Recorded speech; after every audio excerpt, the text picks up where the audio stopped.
very auspicious time, full moon morning, inside forest, St. Lawrence riverside.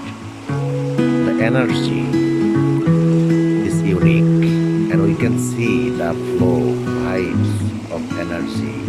It's little bit raining out there, but energy is completely fullest level to gift an unique result of every karma or actions.